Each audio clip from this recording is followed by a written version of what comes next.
Il y a beaucoup de malades, je ne peux pas m'occuper de tous en même temps. Je suis vraiment heureux d'être de nouveau ici ce soir, dans cette magnifique salle, au milieu de ce merveilleux groupe de gens. Comme nous entrions là il y a quelques instants, les gens qui se trouvaient dans la rue disaient qu'ils n'avaient pas pu entrer. Et je lui ai dit, eh bien, peut-être que je pourrais vous trouver une place. Mais on n'a pas voulu les laisser descendre. Alors, je suis désolé que nous n'ayons pas assez de place pour eux. On m'a dit que le sous-sol était plein aussi. Ainsi, nous sommes désolés. Mais nous sommes heureux d'être ici, heureux de voir ce bon groupe de ministres, les hommes d'affaires ici, et vous toutes les délégations venues de différentes parties du pays. J'ai eu le grand privilège de prêcher ce matin au petit déjeuner et c'est vraiment un honneur que j'apprécie de m'adresser à des gens aussi distingués. Mon sujet c'était « La balle n'héritera pas avec le grain ». Et je n'ai pas réussi à finir, mais ce n'était pas la faute du frère. Il a essayé d'obtenir de la direction l'autorisation de rester un peu plus longtemps, mais le gérant n'a pas voulu. J'apprécie vraiment ça, frère Demos, c'est très gentil. Je tiens à remercier chacun de vous pour votre gentillesse. Mais ils n'ont tout simplement pas voulu nous accorder ça, alors nous avons été obligés de fermer. J'y reviendrai à un autre moment pour terminer ça. La balle n'héritera pas avec le blé. L'avez-vous compris, vous qui étiez présents? J'espère que oui. Et que ça a bien été compris. Ce soir, je sais qu'il y a tout un panel, une table ronde. C'est pourquoi je ne veux pas vous retenir trop longtemps. En effet, je trouve que ça a été vraiment profitable pour les pentecôtistes. Cette table ronde que nous avons eue l'autre soir, quel groupe d'hommes remarquables et quelle réponse formidable, claire. Ça m'a vraiment fait sentir bien. Et j'ai confiance que le Seigneur bénira cela ce soir et tous ceux qui regarderont puissent-ils croire. C'est ma prière sincère. Ainsi, beaucoup de rapports sont arrivés aujourd'hui par courrier et téléphone, tant de gens qui ont été guéris au cours de ces réunions. Et ça m'a beaucoup réjoui. En fait, m'occuper des gens malades, c'est en quelque sorte mon ministère. Je monte ici pour prêcher. Vous savez, je ne suis pas un prédicateur, mais avec ma grammaire du Kentucky, his, ain't, et tous ces mots, alors je ne peux pas vraiment dire que ce qu'on appelle un prédicateur des temps modernes aujourd'hui, je ne pourrais pas prendre cette place-là parce que je n'ai pas fait d'études. Par contre, j'aime bien exprimer ce que j'en sais et ce que je ressens, comment je l'ai appris, et ce qu'il est pour moi, il est toute ma vie. Tout ce que je pourrais m'attendre à être est tellement plus que ce que j'aurais pu imaginer. J'avais un ami alors que j'étais jeune sur la terre ici, jeune garçon, et je suis vraiment reconnaissant d'avoir de grands amis aujourd'hui.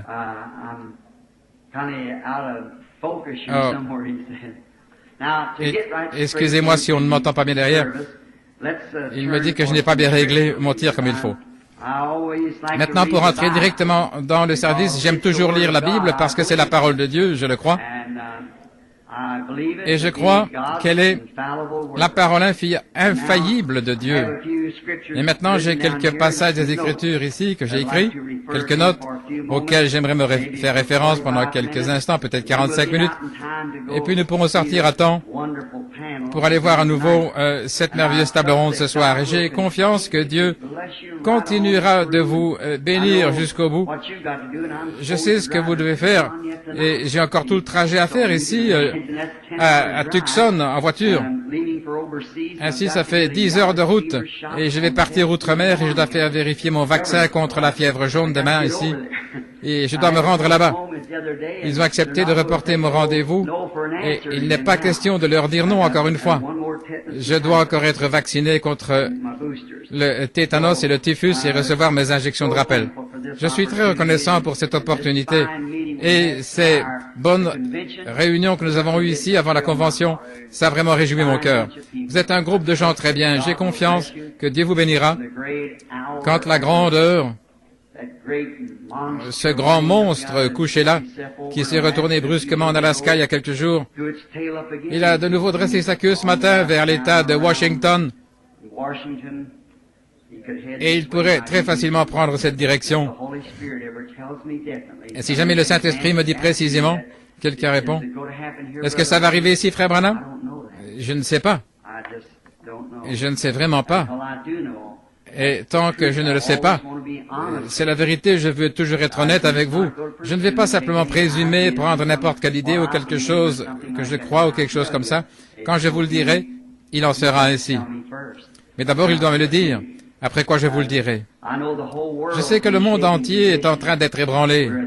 Nous sommes au temps de la fin. Mais une chose que j'ai essayé, frère Shakarian me disait ce matin, dans le temps, il passait dans la ligne de prière et qu'il prenait les cartes pour les regarder avant que les gens viennent sur l'estrade, pour voir si ce que je leur disais correspondait à ce qui était écrit. Les gens écrivent toutes sortes de choses sur leurs cartes de prière, vous savez, et il voulait simplement voir si c'était bien ça. Il a dit que sur les centaines qu'il avait vérifiées, il n'y en avait jamais eu une seule de fausse. Et il n'y en aura jamais, vous voyez, parce que si je me projette moi-même là, alors c'est faux, vous voyez. Une fillette dont le père est assis là en train de m'écouter en ce moment est venue à moi il n'y a pas longtemps. Elle avait eu un songe. Elle a dit, frère Branham, que signifie ce songe? J'ai dit, sœur, je ne sais pas. Il faudra que je le voie si le Seigneur veut bien me le dire. Je m'en suis donc allé, j'ai essayé de demander au Seigneur, mais il ne m'a rien dit.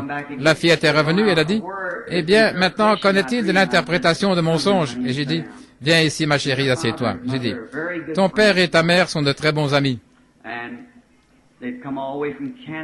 Ils viennent du Canada pour venir séjourner ici avec moi. Ils croient ce que j'essaie de dire.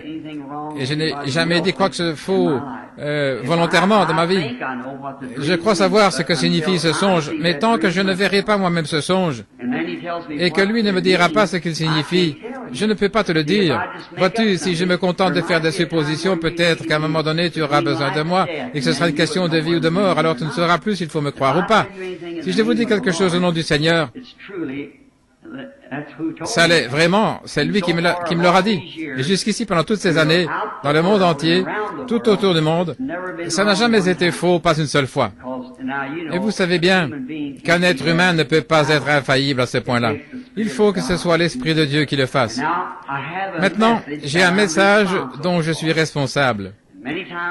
Et bien souvent, on m'a considéré, peut-être par quelqu'un qui n'avait pas pris le temps de s'asseoir et de réfléchir une minute, comme une personne terrible, que je n'aimais pas les gens, que je les piquais toujours au vif. Ce n'est pas le cas, ce n'est pas le cas, j'aime les gens. Mais vous savez, l'amour est correctif. Si votre petit garçon était assis dans la rue, là, et que vous lui disiez, « Mon cher petit, je ne veux pas que tu restes là, mais... » et les voitures passent à toute vitesse à côté de lui, alors vous le faites rentrer, et il ressort en courant. Vous devriez le corriger. Si vous l'aimez, vous le ferez. Il le faut. Si vous voyez un homme descendre une rivière dans un petit bateau en direction d'une chute, et vous savez que ce bateau va couler dès qu'il arrivera là dans la cascade, vous dites, « Jean, peut-être que tu devrais réfléchir un petit peu, peut-être que tu ne vas pas t'en tirer. Et si je sais qu'il ne va pas s'en tirer, je vais le faire sortir de ce bateau, peut-être même de force si je le peux, parce que c'est l'amour qui fait cela. » Et maintenant, dans les messages que j'apporte ici, je n'essaie jamais d'y inclure des points de doctrine ni rien. Ça, je le fais dans ma propre Église. Mais ici à l'extérieur, au milieu d'hommes et de femmes de différentes dénominations qui ont différentes idées, j'essaie simplement d'expliquer des choses sous une forme atténuée, mais d'en donner assez pour que, si vous êtes né de l'Esprit de Dieu, je crois que vous comprendrez ce que je veux dire. Parmi des hommes qui sont chrétiens, des méthodistes, des baptistes, presbytériens et quoi encore. Maintenant, ce soir, je veux prendre Genèse, chapitre 24. Je veux lire à partir du verset 12 du chapitre 24 de la Genèse. Et il dit, « Ô Seigneur Dieu, mon maître Abraham, je te prie, fais-moi rencontrer aujourd'hui ce que je désire et use de bonté envers mon maître Abraham. Voici, je me tiens ici, près du puits d'eau, et les filles des gens de la ville vont sortir pour puiser de l'eau, et que la jeune fille à laquelle je dirai, penche ta cruche, je te prie, pour que je boive, et qui répondra, bois, et je donnerai aussi à boire à tes chameaux. que ce soit celle que tu as destinée à ton serviteur Isaac. Et par là je connaîtrai que tu as usé de bonté envers moi, envers mon maître. Et ensuite, dans le livre de l'Apocalypse, le premier de la Bible, la Genèse, maintenant dans le dernier livre de la Bible, je veux lire au chapitre 21 de l'Apocalypse, le verset 9. Nous savons de quoi parle ce passage de la Genèse. Vous pourrez lire le chapitre en entier si vous le désirez. C'est Dieu qui envoie Eliezer, ou Abraham qui envoie Eliezer, pardon, pour choisir une épouse pour Isaac. Et la belle Rebecca est sortie, et c'était une réponse parfaite à la prière qu'Eliezer, le serviteur d'Abraham, venait de faire. Maintenant, au verset 9 du chapitre 21 de l'Apocalypse, puis vint vers moi un des 7 anges qui tenait les 7 coupes remplies des 7 derniers fléaux, et il m'adressait la parole disant, viens, je te montrerai l'épouse, la femme de l'agneau. Maintenant, je veux prendre comme sujet ce soir, en rapport avec ça, le choix d'une épouse. Et ceci, si mon frère qui enregistre le veut bien, c'est la bande que vous pourrez distribuer. Ce que j'apporte ici, ça ne veut pas exactement dire que j'adresse ceci à l'assemblée ici présente, mais ces bandes vont partout dans le monde. Elles sont traduites dans un bon nombre de langues et elles vont jusque dans les pays païens partout dans le monde.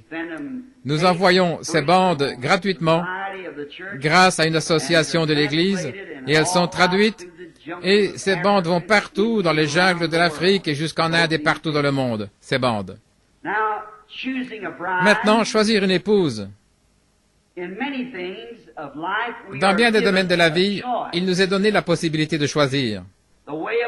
Le mode de vie lui-même est un choix.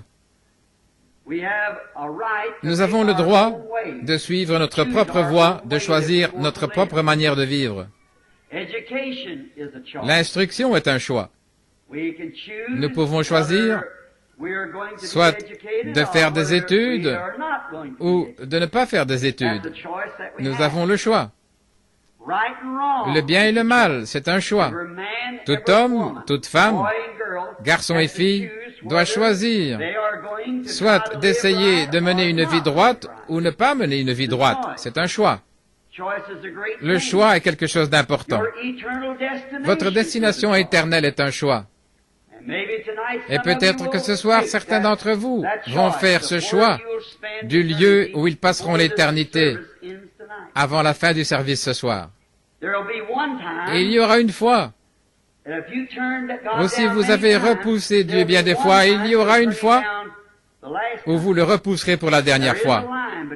Il y a une ligne entre la miséricorde et le jugement. Et il est dangereux pour un homme ou une femme, un garçon ou une fille, de franchir cette ligne, parce qu'il n'y a pas de retour possible après avoir franchi cette limite. Ainsi ce soir, ce sera peut-être le moment où beaucoup prendront leur décision quant au lieu où ils passeront une éternité sans fin. Et il y a un autre choix que nous avons dans la vie, c'est celui d'un compagnon de vie. Un jeune homme ou une jeune femme qui débute dans la vie a reçu le droit de faire son choix. Le jeune homme choisit, la jeune femme a le droit d'accepter ou de refuser. Mais c'est quand même un choix des deux côtés. L'homme et la femme ont tous les deux le droit de choisir. Vous avez également un choix en tant que chrétien. Vous avez le choix de l'Église, ici en Amérique, là où vous voulez aller. C'est votre privilège américain de choisir l'Église vous voulez faire partie, c'est votre choix. Si vous ne voulez aller à aucune d'elles, rien ne vous y oblige. Mais si vous voulez passer de l'église méthodiste à l'église baptiste, ou catholique, ou protestante, il n'y a personne qui peut vous dire ou vous obliger d'aller à aucune église en particulier. C'est notre liberté. C'est ça qu'est notre démocratie. Chaque homme peut choisir pour lui-même. C'est la liberté de religion.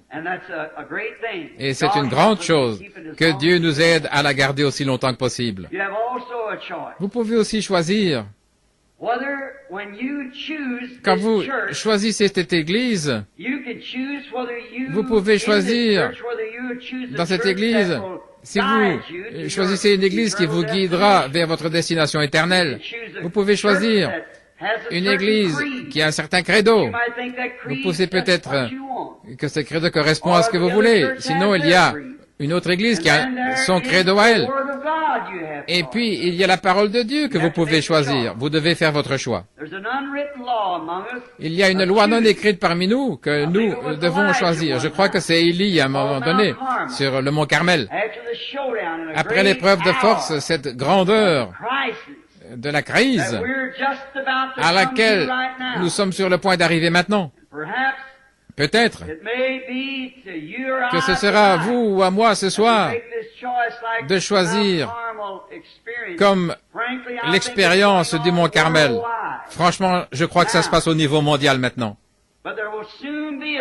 Quoi qu'il en soit, il viendra un temps bientôt où vous devrez faire un choix. Et vous, les hommes ici, rattachés à vos églises dénominationnelles, croyez simplement ceci, que l'heure est très proche où vous devrez faire un choix. Ou bien vous entrerez dans le Conseil mondial, ou bien vous ne serez plus une dénomination. Vous allez devoir faire ça. Et ce choix, c'est pour bientôt. Et c'est une chose dangereuse d'attendre la dernière heure, parce que vous pourriez bien recevoir quelque chose dont vous ne pourrez plus vous défaire. Vous savez, il y a un temps où vous pouvez être averti, mais alors si vous passez outre à cet avertissement, de l'autre côté, alors vous êtes déjà marqué. Marqué au fer rouge. Souvenez-vous. Quand arrivait l'année du jubilé, alors le sacrificateur, la sonnette de la trompette pour annoncer que tous les esclaves pouvaient être libres. Mais s'ils refusaient d'accepter leur liberté, alors on devait le conduire au temple, le faire approcher d'un poteau et lui percer l'oreille avec un poinçon, après quoi il était pour toujours au service de son maître. On lui appliquait ça à l'oreille pour signifier Louis, la foi vient de ce qu'on entend. Il avait entendu cette trompette, mais il n'avait pas voulu l'écouter. Bien souvent, des hommes et des femmes entendent la vérité de Dieu et voient qu'elle est confirmée et démontrée comme étant la vérité, mais cependant ils ne veulent pas l'entendre. Il y a une raison, il y a un autre choix qu'ils ont, plutôt que d'admettre la vérité et les faits. C'est pourquoi il se pourrait que leurs oreilles soient fermées à l'Évangile. Ils ne l'entendront plus jamais. Voici le conseil que je vous donne. Si Dieu parle à votre cœur, agissez immédiatement. Élie les a placés devant un choix. Choisissez aujourd'hui qui vous servirez. Si Dieu est Dieu, servez-le. Et si Baal est Dieu, servez-le. Maintenant, comme nous le voyons, toutes les choses naturelles sont un type des choses spirituelles, comme nous en avons parlé dans notre leçon ce matin, en considérant le soleil et la nature. C'était ma première Bible. Avant d'avoir lu une seule page de la Bible, je connaissais Dieu. En effet, la Bible est écrite partout dans la nature, et celle-ci correspond tout à fait à la parole de Dieu. La mort, l'ensevelissement, la résurrection de la nature, le soleil qui se lève, qui traverse, qui se couche, qui meurt et puis qui se lève à nouveau. Il y a tant de choses dont nous pourrions montrer le type. Dieu dans la nature, mais nous devons laisser ça de côté à cause de ce message. Maintenant, si les choses spirituelles ou les choses naturelles sont un type de choses spirituelles, alors le choix d'une épouse dans le naturel est un type du choix d'une épouse. au plan spirituel. C'est une affaire sérieuse quand on s'apprête à choisir une femme ou pour un homme. Car ces vœux-là, c'est jusqu'à ce que la mort nous sépare. C'est ainsi que nous devrions garder cela. Et c'est devant Dieu que vous faites ce vœu, que seule la mort vous séparera. Je pense qu'un homme saint d'esprit, qui fait des projets d'avenir, devrait faire très attention en choisissant sa femme. Faites attention à ce que vous faites. Et une femme, en choisissant son mari, ou en acceptant le choix qu'a fait son mari, devrait faire très attention à ce qu'elle fait. Et spécialement dans nos jours. Un homme devrait réfléchir et prier avant de choisir une femme. Je pense aujourd'hui, la raison pour laquelle nous avons tant de divorces, là, c'est nous l'Amérique qui sommes au premier rang mondial dans les cas de divorce. Là, nous sommes au premier rang mondial dans cette nation. Alors que nous sommes censés être ce qu'on considère un pays chrétien. Mais quel opprobre, nos tribunaux de divorce. Et je pense que la raison, c'est que les hommes se sont éloignés de Dieu et que les femmes se sont éloignées de Dieu. Et nous voyons que si l'homme priait et que la femme priait à ce sujet, il ne s'agit pas juste de remarquer de beaux yeux ou de belles épaules solides ou ce genre de choses ou quelque autre affection mondaine, mais s'il regardait d'abord à Dieu en disant « Oh Dieu, est-ce que c'est ton plan ?» Je pense aujourd'hui qu'il y a tellement de tricheries, comme à l'école. Quand les enfants passent à la maison le matin, beaucoup d'enfants du voisinage, qui sont mes amis, passent à la maison et disent « Frère Branham, voudriez-vous prier pour nous? Nous avons un contrôle aujourd'hui. J'ai travaillé toute la nuit, mais il me semble que je n'arrive pas à être au point. Priez pour moi. » Je pense que n'importe quel écolier, et vous les parents, quand vous êtes à table le matin, vous pourriez le faire. Dire « Maman, Jean a un contrôle aujourd'hui, prions maintenant pour lui. » Je pense que ce serait mieux que tout ce que vous pourriez faire autrement que de regarder sur la feuille de quelqu'un d'autre pour tricher. Je pense que vous devriez en parler et prier à ce sujet. Et si nous examinions ce que nous sommes en train de faire quand nous projetons de nous marier, quand nous choisissons notre femme, notre mari, si nous examinions la chose à fond, un homme devrait prier avec ferveur parce qu'il pourrait ruiner toute sa vie. Souvenez-vous que ce vœu, c'est jusqu'à ce que la mort nous sépare. Ainsi, il pourrait ruiner sa vie en faisant le mauvais choix. Mais s'il le sait, qu'il fait le mauvais choix, et qu'il épouse une femme qui n'est pas digne d'être son épouse, mais qu'il le fait quand même, alors c'est sa faute. Et si vous, en tant que femme, vous prenez pour époux un homme en sachant qu'il n'est pas apte à être votre mari, alors c'est votre propre faute, puisque vous saviez ce qui est bien et mal. Ainsi, vous ne devriez pas le faire avant d'avoir prié à fond jusqu'à exaucement. Et la même chose, c'est au sujet du choix d'une église. Vous devez prier à propos de l'église dans laquelle vous fraternisez, que vous avez communion. Souvenez-vous, les églises ont des esprits. Maintenant, je ne veux pas critiquer, mais je réalise que je suis un homme âgé, et qu'un de ces jours, je devrais partir, et au jour du jugement, je devrais répondre de ce que j'aurais dit ce soir ou à n'importe quel autre moment. C'est pourquoi je dois être tout à fait sérieux et vraiment convaincu. Mais allez dans une église et observez le comportement de cette église et puis observez un peu le pasteur. Et généralement, vous constaterez que l'église agit comme le pasteur. Parfois, Je me demande si ce ne sont pas les esprits les uns des autres que nous recevons au lieu du Saint-Esprit. Allez quelque part où le pasteur est très extrémiste et tout excité, et vous constaterez que l'assemblée est pareille. Je pourrais vous amener dans une église où j'ai vu le pasteur se tenir là et secouer la tête d'avant en arrière, observer l'assemblée. Ils font la même chose. Prenez un pasteur qui gobe tout, généralement l'église va faire la même chose. Alors, si j'avais à choisir une église, je choisirais une église authentiquement et véritablement biblique, une église fondamentaliste du plein évangile. Si j'avais à en choisir une, ou à envoyer ma famille, choisissez. J'ai regardé l'autre jour les garçons, le fils de frère Shakarian et son gendre m'ont emmené par ici pour prier pour un jeune homme, un chanteur, un garçon épatant. Il s'appelait Fred Barker. Je rentrais de voyage.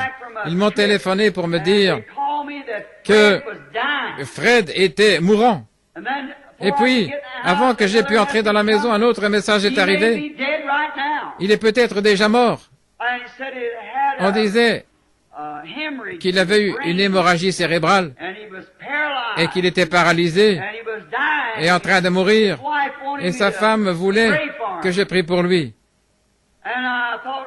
Et je pensais, oh, si j'essaie d'y aller en avion, il sera mort avant mon arrivée. Il est peut-être déjà mort maintenant. Donc j'ai téléphoné et j'ai eu la jeune femme au téléphone et nous avons placé le combiné contre l'oreille de Fred. Il ne pouvait pas avaler, on le nourrissait au moyen d'une sonde. Et quand on a prié pour lui, il a fait signe qu'on lui retire ça de la gorge. Il pouvait avaler. Les docteurs ne le croyaient pas, ils l'ont retiré et il pouvait avaler. Et l'autre jour, il était assis bien droit. Une église, choisir une église. Il y a quelques instants, nous avons eu un coup de téléphone. Ce matin, membre de notre église, une dame qui est en fait une baptiste de Louisville, est décédée tôt ce matin. Et mon église là-bas, un groupe d'hommes vraiment consacrés,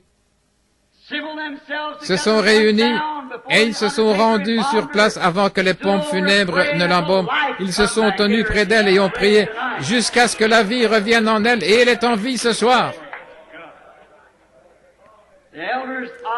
Les anciens de mon église. Pourquoi? Parce qu'on leur a enseigné à croire que tout est possible. Ils se sont approchés de Dieu avec sincérité. Ainsi, vous devez faire le bon choix. À nouveau, le genre de femme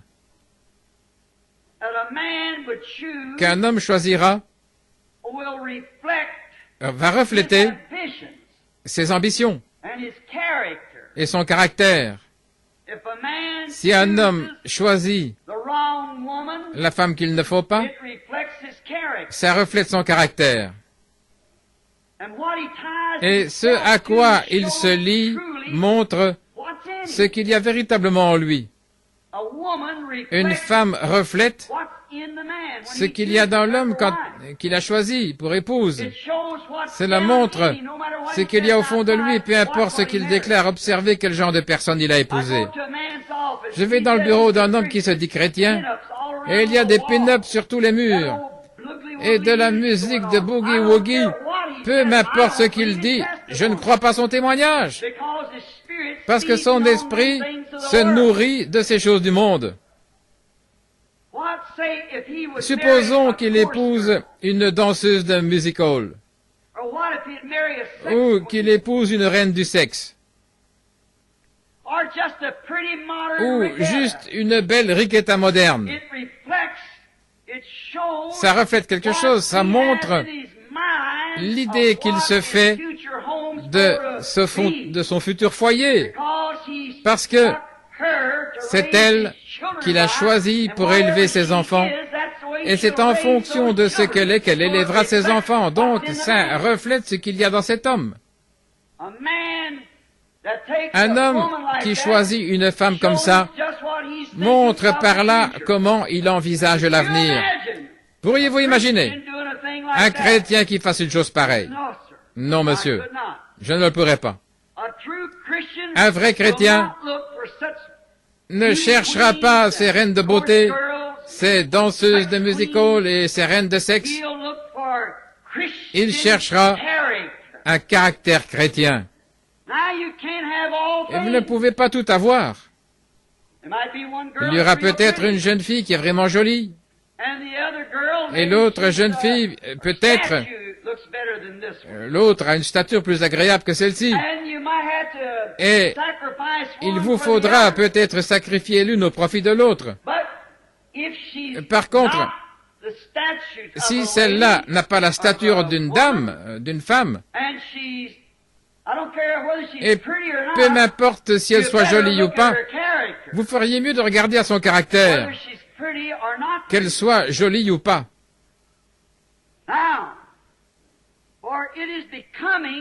Car il convient pour un chrétien qui choisit une épouse, il devrait choisir une femme qui soit authentiquement née de nouveau, quelle que soit son apparence. C'est ce qu'elle est. C'est ce qui fait d'elle. Et à nouveau, cela reflète le caractère divin que lui, il a, et ça reflète ce qu'il a en tête de ce que sera l'avenir pour sa famille, qui sera élevé par cette femme-là. Pour les projets futurs, pour sa maison. S'il épouse une de ces petites riquetas modernes, ces reines du sexe, à quoi peut-il s'attendre? Quel genre de foyer cet homme peut-il s'attendre à avoir? S'il épouse une fille qui n'a pas assez de sens moral pour rester à la maison et s'occuper de son foyer et qui veut travailler à l'extérieur dans le bureau de quelqu'un, quel genre de maîtresse de maison sera-t-elle? Vous aurez des babysitters et tout le reste. C'est vrai. Je n'apprécie pas beaucoup cette tendance moderne des femmes qui travaillent. Quand j'ai vu ces femmes en uniforme d'agents de police qui parcouraient cette ville en moto, c'est une honte pour toute ville qui laisse une femme faire cela.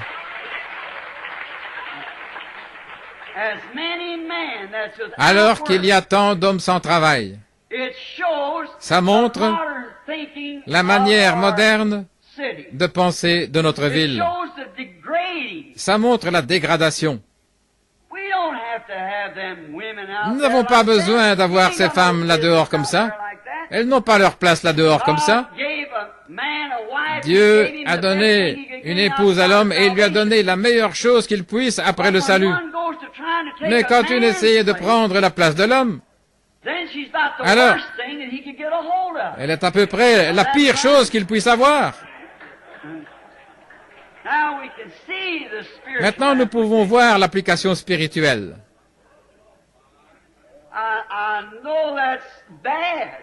Je sais que c'est terrible, vous trouvez ça terrible, mais c'est la vérité.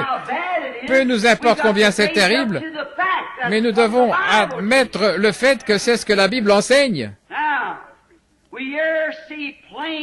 Nous voyons clairement le plan spirituel, le plan de Dieu pour sa demeure future avec sa future épouse, là devant nous maintenant.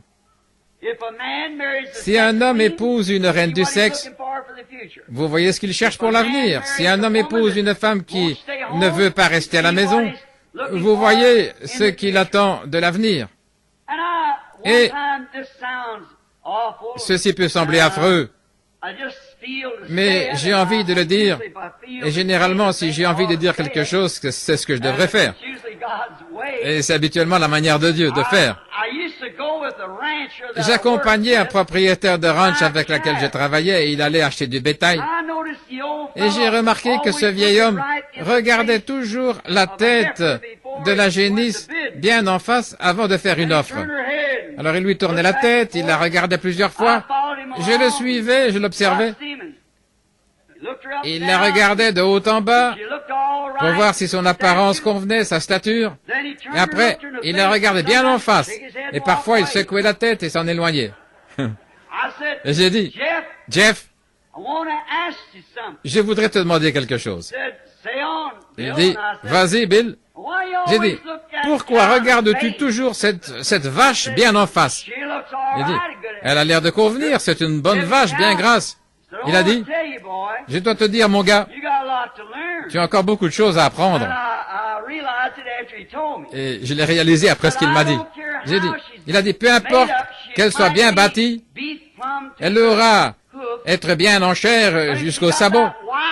Mais si elle a ce regard farouche, ne l'achète pas.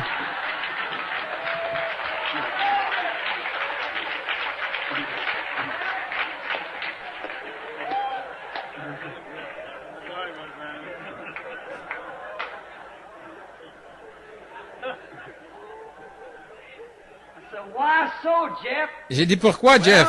Il a dit, premièrement, dit-il, elle ne restera jamais en place. Et il a dit, ensuite, elle ne sera jamais une maman pour son veau. Il a dit, ils l'ont mise là dans un enclos et c'est pour ça qu'elle est grasse. Mais là en liberté, avec ce regard farouche, elle va courir jusqu'à en mourir. Et il dit, eh bien, je viens d'apprendre quelque chose. Je crois que ça s'applique aux femmes aussi.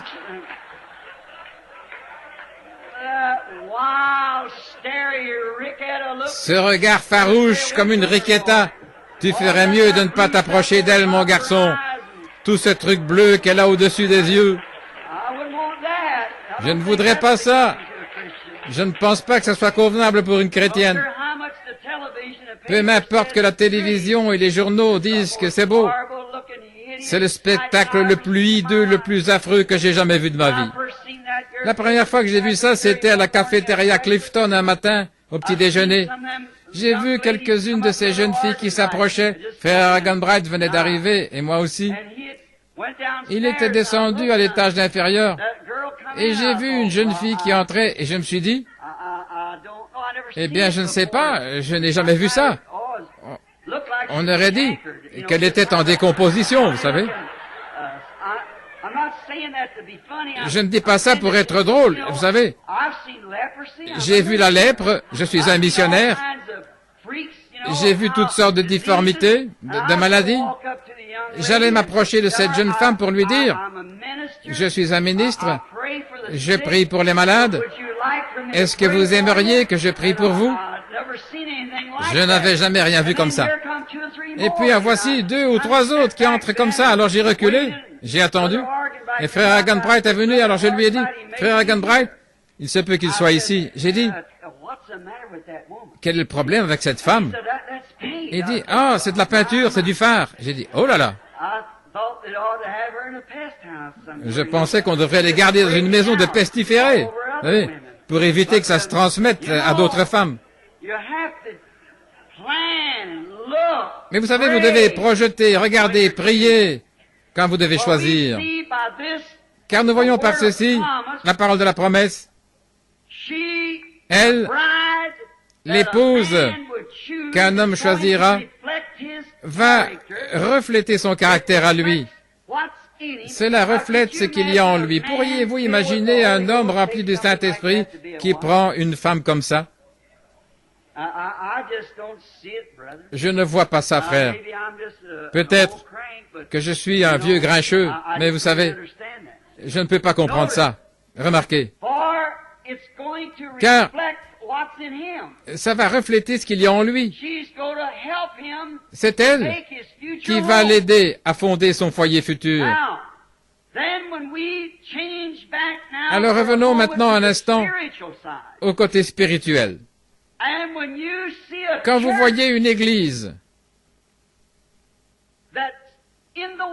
qui est dans le monde, qui agit comme le monde, qui se plaît dans le monde, qui participe au monde, pour qui les commandements de Dieu comptent autant que s'il ne l'avait jamais écrit. Alors vous pouvez bien imaginer que Christ ne va pas prendre une épouse comme ça. Pouvez-vous imaginer prendre une épouse pour épouse de l'Église moderne aujourd'hui? Non, pas mon Seigneur, je vois mal ça. Non. Souvenez-vous, un homme et sa femme sont un. Est-ce que vous vous uniriez à une personne comme ça, si vous le faisiez? Ça porterait vraiment un coup à la foi que j'avais en vous. Qu'en est-il de Dieu alors? S'unirait-il à quelque chose comme ça? Une vraie prostituée dénominationnelle? Pensez-vous qu'il le ferait? Ayant l'apparence de la piété, mais reniant ce qui en fait la force. Jamais il ne le fera. Elle doit avoir son caractère en elle. La vraie Église née de nouveau doit avoir le caractère qui était en Christ, parce que le mari et la femme sont un. Et si Jésus faisait uniquement ce qui était agréable à Dieu, qu'il gardait sa parole et manifestait sa parole, son épouse devra être du même caractère que lui. Elle ne pourrait absolument pas être une dénomination. Parce qu'alors, peu importe combien on voudrait dire non, elle est contrôlée par un conseil quelque part qui lui dit ce qu'elle doit faire et ce qu'elle ne peut pas faire. Et bien souvent, c'est à 1 million de kilomètres de la vraie parole. Quel dommage que nous nous soyons éloignés du vrai conducteur que Dieu nous a laissé pour conduire l'Église. Il n'a jamais envoyé des surveillants généraux, il n'a jamais envoyé des évêques, des cardinaux, des prêtres, des papes. Il a envoyé le Saint-Esprit pour l'Église, pour conduire l'Église. Quand le Saint-Esprit sera venu, il vous conduira dans toute la vérité. Il vous révélera ces choses que je vous ai dites, vous les ramènera à la mémoire, et il vous montrera les choses à venir. C'est ce que devait faire le Saint-Esprit. Et maintenant, l'Église moderne déteste cela. Elle n'aime pas ça. Alors comment pourrait-elle être l'épouse de Christ? Les gens aujourd'hui, ce qu'ils choisissent, c'est une dénomination moderne. Ce que ça fait, ça ne fait que refléter leur pauvre entendement de la parole. Je ne veux pas blesser, mais je veux faire pénétrer cela assez profondément pour que vous voyez ce qu'il en est. J'ai marié de nombreux couples, mais chaque fois, ça me rappelle Christ et son épouse.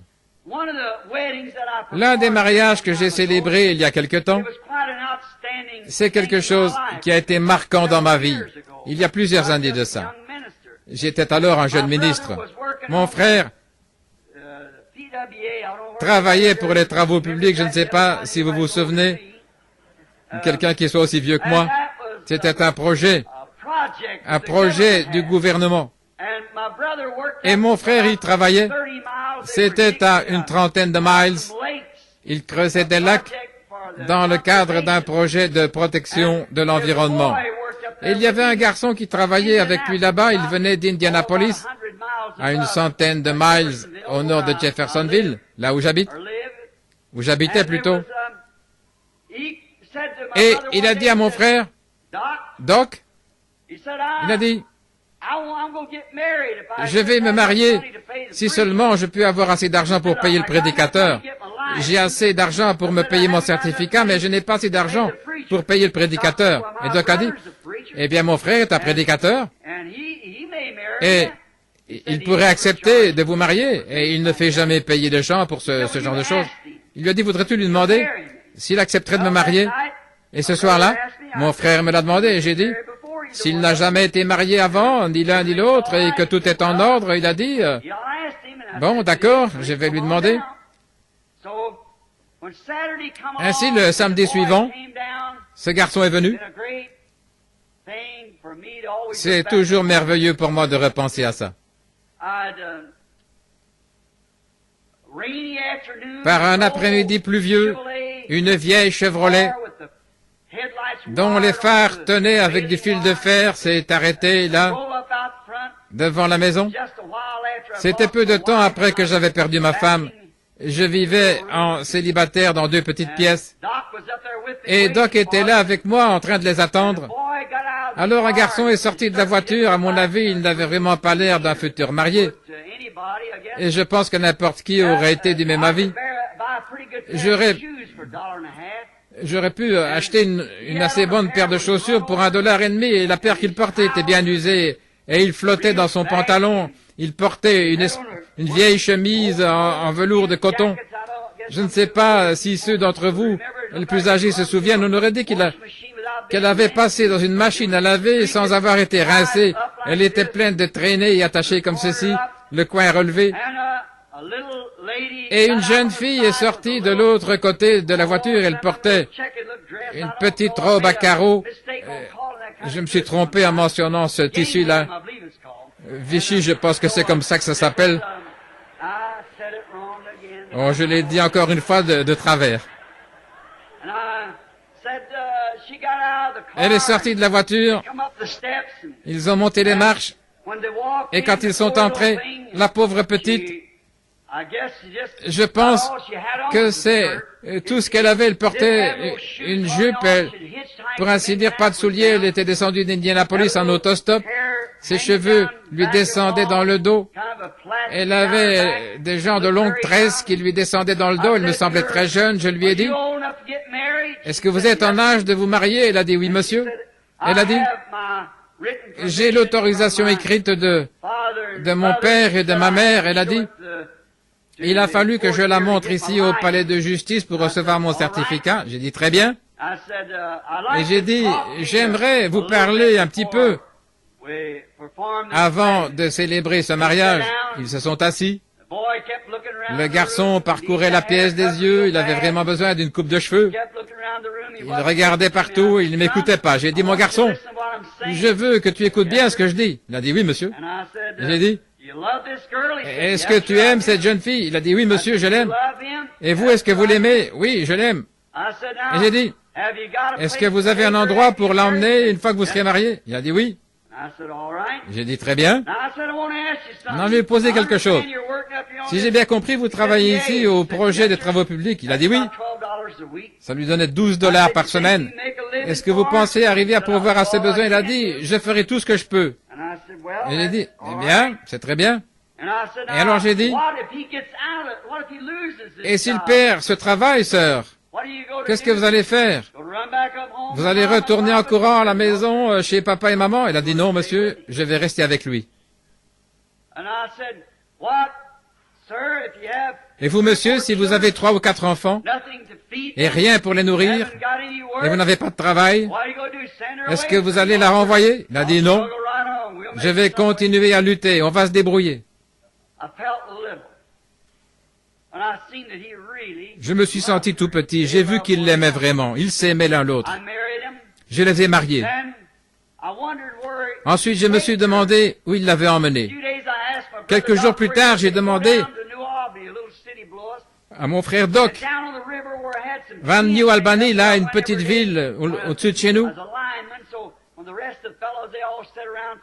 Je m'étais mis un bout de tôle à l'endroit où je me rendais chaque jour quand j'étais monteur de ligne là-bas. Et je lisais ma Bible là, sous ce grand morceau de tôle, à l'endroit où il y avait une vieille usine sidérurgique. Il y avait un tas de vieux wagons de marchandises. Ce garçon était allé là. Il avait pris un de ces wagons de marchandises qu'il s'y trouvait. Il y avait découpé une porte. Et puis il avait pris du papier journal et des punaises. Combien savent ce que c'est? Il n'y a personne de Kentucky ici. Voyez, vous prenez un morceau de carton et puis vous y enfoncez une punaise. Là. Et voilà, et ça fait un bouton punaise. Et ils avaient mis ça partout. Et il était allé chercher du matériel à l'usine sidérurgique pour construire un perron. Là. Il avait pris quelques vieilles caisses pour en faire une table. Et je pensais un jour, je vais aller voir comment il se débrouille. Environ 6 mois avant ça, j'avais marié la fille de Evie Knight, là, au fils de Slider, Evie Knight. C'est l'un des hommes les plus riches le long de la rivière Ohio. Et il dirige les grandes usines de la région qui font des maisons préfabriquées et autres. Et Slider, E.T. Slider, lui, c'est la société de sable et de gravier des enfants de millionnaires. Et je les avais mariés. J'étais allé quelque part, on avait répété pendant environ 2 semaines. Il fallait dans une cabine et s'agenouiller sur un coussin, et tout le faste, et toutes les formalités auxquelles je me sois jamais plié pratiquement. Il m'a fallu m'y plier pour marier ce couple. Et quand ils sont repartis, eh bien, cet autre petit couple était là, dans une espèce de petite chambre où on avait un petit sofa et un lit pliant, mais les 2 couples avaient été mariés à peu près à la même époque. Et un jour, j'ai eu l'idée d'aller rendre visite à ce couple riche. Ils n'avaient pas besoin de travailler, leur père était millionnaire, et il leur avait construit une belle maison. Pour vous dire, Ivy Knight, là-haut sur la colline, les poignées de porte étaient en or de 14 carats. Vous pouvez imaginer quel genre de maison ils avaient. Ils n'avaient pas besoin de travailler. Chaque année, on leur donnait une belle Cadillac. Ils étaient des enfants uniques. Ils avaient vraiment tout ce qu'ils voulaient. Je me suis approché un jour, là. J'avais fait leur connaissance. C'est qu'un de leurs amis était un de mes bons amis, alors on était un peu copains. C'est ainsi que j'avais fait leur connaissance et ils ont voulu que je les marie. Donc, je suis allé leur rendre visite. Je suis descendu de ma vieille Ford, là, devant la maison, et j'ai monté les marches. Et une fois en haut, j'étais un peu trop près, et je les ai entendus. Et vraiment, ils étaient en train de se disputer. Ils étaient jaloux l'un de l'autre.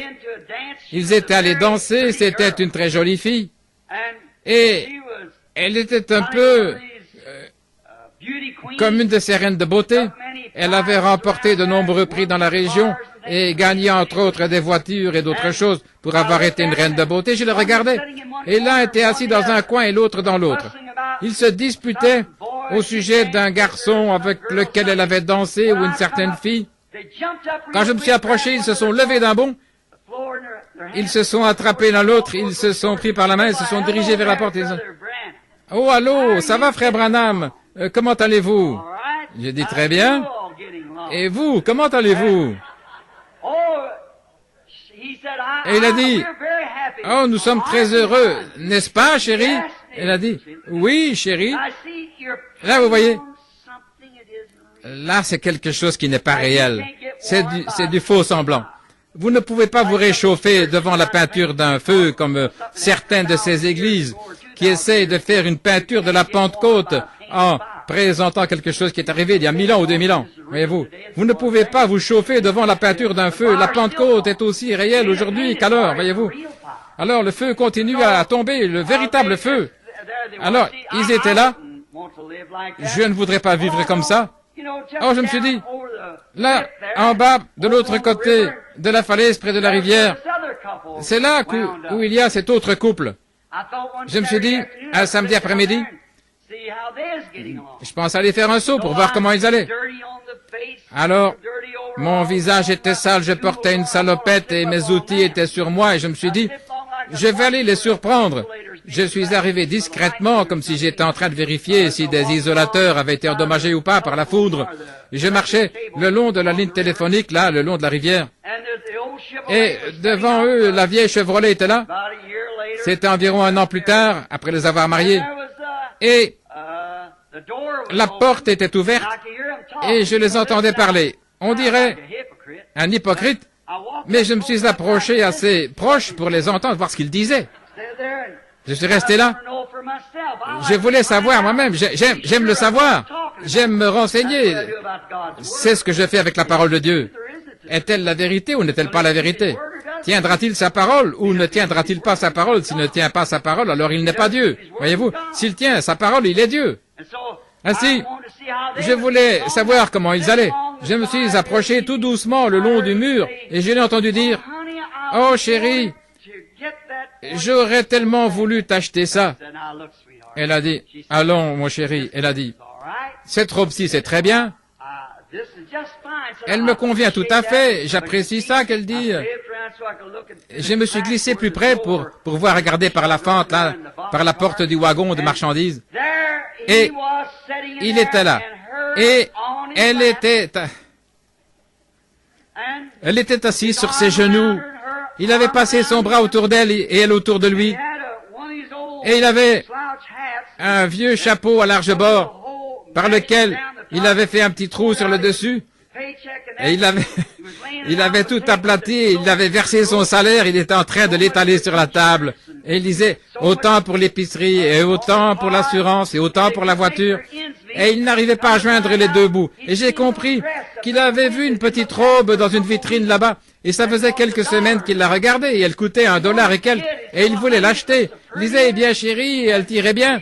Et il disait, mais elle a dit, mais chérie, j'ai déjà une robe, je n'en ai pas vraiment besoin.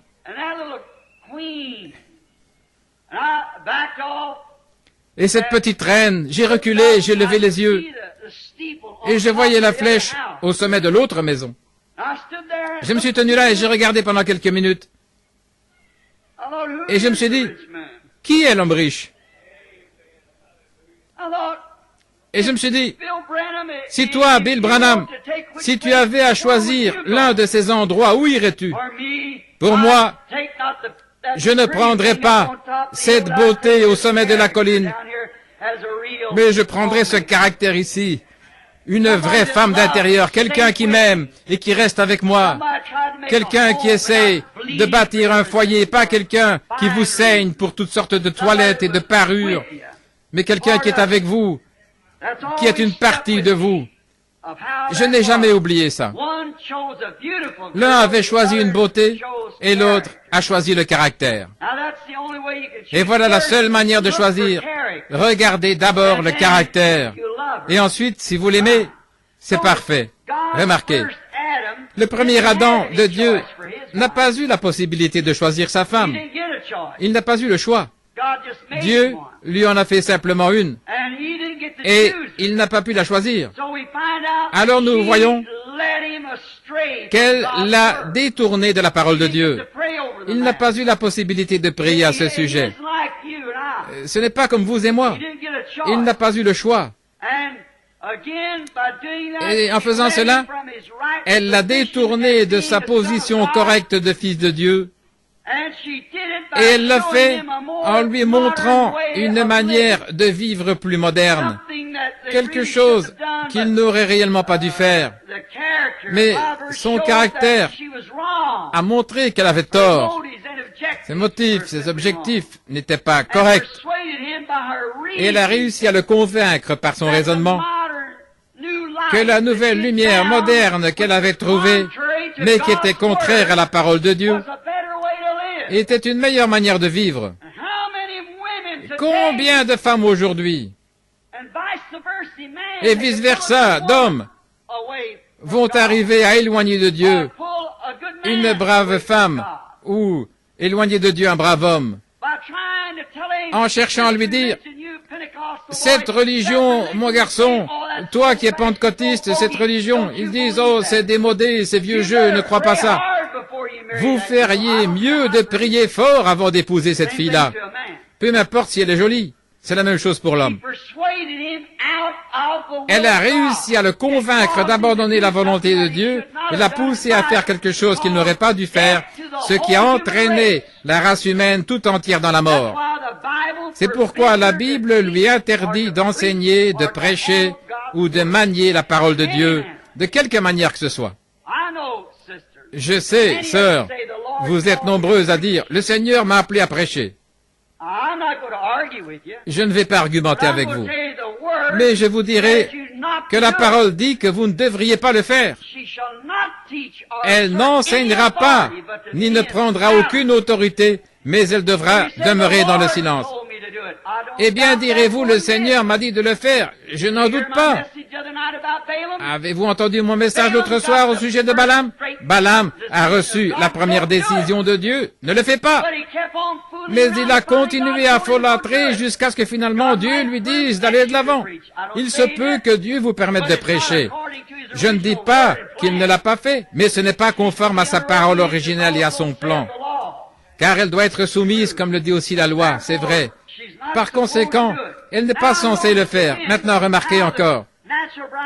Comme l'épouse naturelle est le type de l'épouse spirituelle. La parole dit qu'elle a été faite à cause de l'homme et non l'homme à cause d'elle. Dans quelques minutes, je vais parler de l'épouse de Christ et donner la raison de tout ça. Mais je vous montre le contexte. La femme a été faite pour l'homme et non l'homme pour la femme. Et c'est pour cette raison que sous les anciennes lois, la polygamie était légale. Regardez David qui était là, avec 500 femmes. Et la Bible dit qu'il était un homme selon le cœur de Dieu, avec 500 femmes, et Salomon avec 1000. Mais pas une seule de ces femmes ne pouvait avoir un autre mari. Procurez-vous ma bande là sur le mariage et le divorce. Au sommet de la montagne à Tucson, il n'y a pas longtemps, j'étais là en train de prier, et ils ont laissé sortir les enfants des écoles pour observer cette colonne de feu qui décrivait un cercle là autour de la montagne, sous la forme d'un entonnoir, en faisant un mouvement de va-et-vient, voyez-vous. Là, c'était là. Et il m'a dit la vérité, là, au sujet de cette question de mariage et divorce. Si un groupe va dans cette direction ou un autre dans cette direction-là, il doit y avoir une vérité quelque part. Après ces 7 sauts, il a montré la vérité. Remarquez maintenant. Elle ne pouvait pas avoir qu'un seul mari, parce que la femme a été faite pour l'homme et non l'homme pour la femme. Et c'est l'ensemble de ces 500 femmes qui étaient la femme de David. Et c'était un type. Quand Christ s'assiera sur le trône dans le millénium, son épouse ne sera pas comme une seule personne, mais des dizaines de milliers de personnes. Ils ne formeront qu'un, l'épouse. De même, David avait plusieurs femmes, prises individuellement, mais ce n'est que la totalité de ces individus qui étaient sa femme, tout comme c'est le corps entier des croyants qui est l'épouse de Christ, parce que c'est elle la femme, lui c'était l'homme. Nous avons été faits à cause de Christ. Christ n'a pas été fait à cause de nous. Voilà ce que nous essayons de faire aujourd'hui dans nos manuels. Nous essayons d'adapter la parole qui est Christ à notre gré, plutôt que nous adapter, nous, au gré de la parole. C'est bien différent. Quand un homme choisit une certaine jeune fille dans une famille, il ne doit pas baser ce choix sur la beauté, car la beauté est trompeuse, et la beauté moderne de ce monde est du diable. Oh, j'entends quelqu'un dire là-bas, fais attention, prédicateur. Je dis que ces choses sur cette terre qu'on appelle belles sont absolument du diable. Je vais vous le prouver. Alors, à la lumière de cette remarque, sondons la sainte parole de Dieu pour voir si c'est vrai ou pas. C'est certaines d'entre vous, les femmes, qui cherchent à être jolies. Regardez d'où ça vient. Au commencement, nous voyons que Satan était tellement beau qu'il a séduit les anges. Et il était le plus beau de tous les anges. Ça montre que c'est du diable. Il est dit dans les Proverbes, Salomon a dit, la beauté est vaine. C'est vrai. Le péché est beau.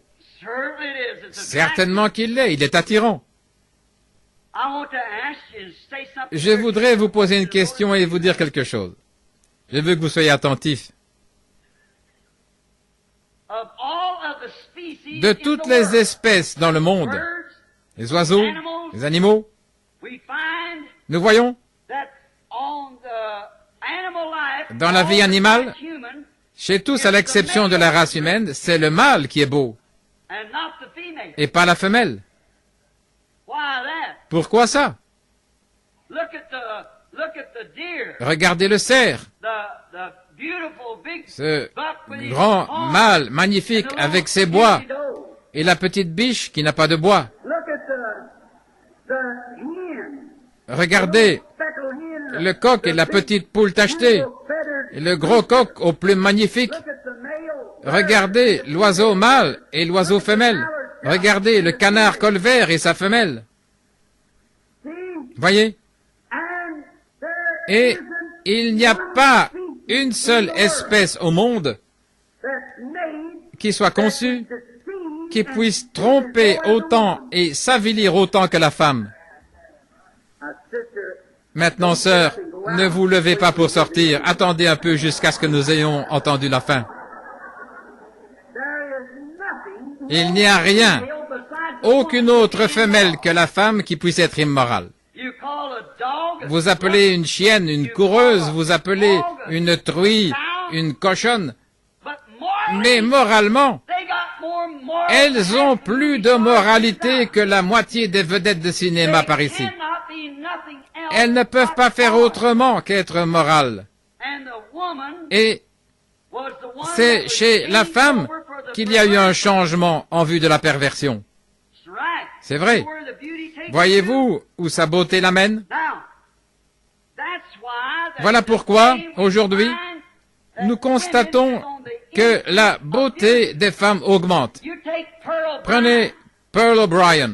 Avez-vous déjà vu sa photo? On disait qu'elle était la grande beauté de l'Amérique. Il n'y a pas une écolière de n'importe quelle école qui ne la reléguerait au dernier rang. Saviez-vous que c'est censé être ainsi? Saviez-vous que la Bible le dit, que ce serait ainsi? Savez-vous que s'il y a eu la chute au commencement, c'est à cause des femmes et la chute, et à la fin ça va se terminer de la même manière avec des femmes qui dirigent et qui dominent sur des hommes et ainsi de suite? Savez-vous ce que l'Écriture le dit? Le savez-vous? C'est le jour où elle met des vêtements d'homme et se coupe les cheveux, alors que toutes ces choses sont contraires à la parole de Dieu. Et savez-vous qu'elle représente l'Église? En observant ce que font les femmes, vous verrez ce que fait l'Église. C'est exactement correct. Or ça, c'est tout aussi vrai que la parole de Dieu est vraie. Aucune autre femelle n'est conçue pour pouvoir s'avilir autant que la femme peut le faire. Et pourtant, à cause de ça, de ce qu'elle a été faite, elle ne faisait pas partie de la création originelle. Toutes les autres femelles faisaient partie de la création originelle. Chez les oiseaux, il y avait mâle et femelle. Chez les animaux, mâle et femelle.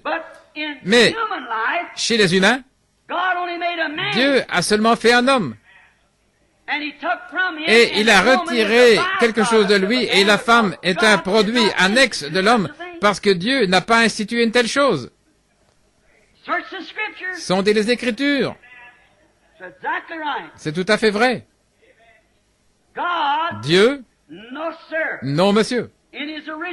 Dans sa création originelle, elle a été placée là, mais si elle arrive à bien se tenir, combien plus grande sera sa récompense que celle de l'homme? Elle est mise dans un terrain d'épreuve, et c'est par elle qu'est venue la mort. Elle est coupable de toutes les morts, mais ensuite Dieu a renversé la situation en utilisant une femme pour ramener la vie. Il a fait venir son fils par l'entremise d'une femme obéissante. Mais une femme mauvaise, c'est ce qu'il y a de pire. Il n'y a rien qui puisse être aussi bas. Caïn, le fils de Satan, a pensé que Dieu acceptait la beauté. Il le pense encore aujourd'hui. Caïn était le fils de Satan. Oh, attendez, direz-vous, nous n'entrerons pas dans les détails à ce sujet, mais je vais simplement régler la question pour vous. La Bible dit qu'il était du malin. Alors c'est réglé. Très bien. Donc, il était le fils de Satan, et il a pensé que bâtir un autel et le décorer joliment pour l'adoration, c'est ce que Dieu respecterait. Il pense encore la même chose aujourd'hui, certainement. Nous construirons un grand bâtiment, nous aurons de grandes dénominations, le plus grand bâtiment, et les gens les mieux habillés, les ecclésiastiques les plus cultivés. Parfois, Dieu est à 10 millions de miles de ça, c'est vrai. Pourtant, c'est une église. Donc, si Dieu ne respecte que l'adoration, la sincérité, le sacrifice, Caïn était tout aussi juste qu'Abel. Mais c'est par révélation que celui-ci a compris que ce n'était pas des pommes que ses parents avaient mangées. Je vais dire quelque chose ici qui ne sonne pas bien de la part d'un ministre, mais je vais le dire quand même. J'en entends d'autres qui racontent des choses, qui racontent des plaisanteries. Ce n'est pas mon intention. Mais je dis ceci. Si le fait de manger des pommes a fait prendre conscience aux femmes qu'elles étaient nues, alors on ferait mieux de passer les pommes à nouveau.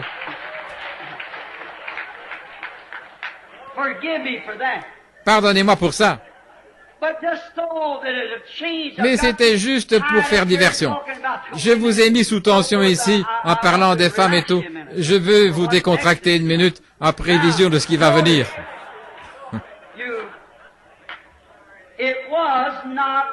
Ce n'était pas des pommes. Nous le savons.